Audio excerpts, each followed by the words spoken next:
Hi అందరికీ. ఈరోజైతే egg curry మంచి గ్రేవీతో ఎలా చేయాలో మీతో షేర్ చేస్తున్నాను. కొత్తిమీర, పుదీనా, పచ్చిమిర్చి వేసి ఇలా ఒక్కసారి చేసుకోండి. ఎప్పుడు చేసుకునేలాగా రొటీన్గా కాకుండా ఈసారి ఇలా ట్రై చేయండి. పిల్లలు కూడా ఇష్టంగా తింటారు, అంత బాగుంటుంది.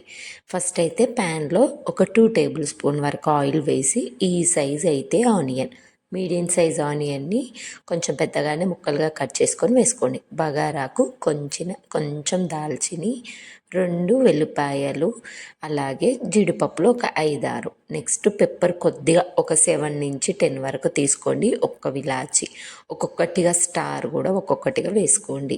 తర్వాతకి పచ్చిమిర్చి మీరు ఎంత కారం తింటారో అంత. హరి మిర్చి అయితే చాలా కారంగా ఉంటుంది. ఇలా నార్మల్గా అంటే మనకి రెగ్యులర్గా వాడే మిర్చి ఏమి కాదు.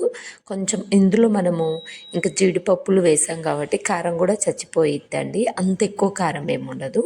కొద్దిగా వేగిన తర్వాతకి కొత్తిమీర, పుదీనా, కరివేపాకు అవన్నీ మంచిగా కొంచెం అలా పచ్చదనం పోతే సరిపోతుంది.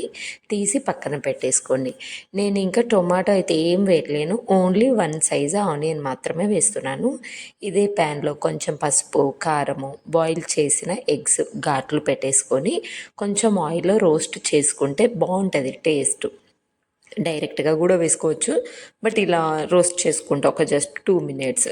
ఈలోపు మనము చల్లారిపోయాయి పచ్చిమిర్చి, కొత్తిమీర, పుదీనా, ఆనియన్ మిక్సీ పట్టేసుకోండి. ఒక 1 స్పూన్ వాటర్ వేసి మంచిగా స్మూత్గా మిక్సీ పట్టేసుకోండి. ఈలోపు ఎగ్స్ కూడా వేగిపోయాయి, పక్కన పెట్టేసి ఇంకాస్త 1 స్పూన్ ఆయిల్ వేసి కొంచెం జీలకర్ర అంటే కొన్ని పోపు గింజలు వేసుకొని, ఇంగువ మంచి టేస్ట్ ఉంటుంది కాబట్టి ఇంగువ వేసుకున్నాను, ఒక్క ఎండుమిర్చి అంతే. మిక్సీ పట్టేసుకున్నాం కదా మనము జీడిపప్పు, ఆనియన్, కొత్తిమీర, పుదీనా, అది కూడా వేసుకోవాలి. ఆయిల్ అంతా బయటకు వచ్చిన తర్వాతకి ఇంకొంచెం వాటర్ యాడ్ చేసుకోండి. మీకు ఎంత అయితే గ్రేవీ కావాలో అంత వాటర్ యాడ్ చేసుకోండి. నేనైతే కొంచెం పసుపు, ధనియా పౌడర్, ఒక్క 1 స్పూన్ అయితే పెరుగు, మంచి కలర్ఫుల్గా ఉండడానికి కాశ్మీర్ చిల్లీ పౌడర్ వేస్తున్నాను. పచ్చిమిర్చి చెప్పాను కదా, జీడిపప్పు వేయడం వల్ల పచ్చిమిర్చి అంత ఘాటు ఉండదు. ఇంకొంచెం మీరు చూసుకొని ఎంత స్పైసీ అయితే తినగలరో అంత కారం వేసుకోండి. మంచిగా ఆయిల్ అంతా బయటికి వచ్చిన తర్వాతకి మీరు రోస్ట్ చేసుకున్న ఎగ్స్ కూడా వేసుకొని కొంచెం సాల్ట్, లాస్ట్కి కసూరి మేతి వేసి లిడ్ పెట్టి 3 మినిట్స్ ఉంచేసేయండి. 3 మినిట్స్ తర్వాతకి ఆయిల్ అంతా ఇలా బయటకు వచ్చేస్తుంది. ఇంకా మనకైతే కర్రీ రెడీ అయిపోయినట్టే. చాలా బాగుంటుంది టేస్టు. రొటీన్గా మనం ఎప్పుడు చేసుకునేలాగా కాకుండా ఈసారి పచ్చిమిర్చితో ట్రై చేయండి.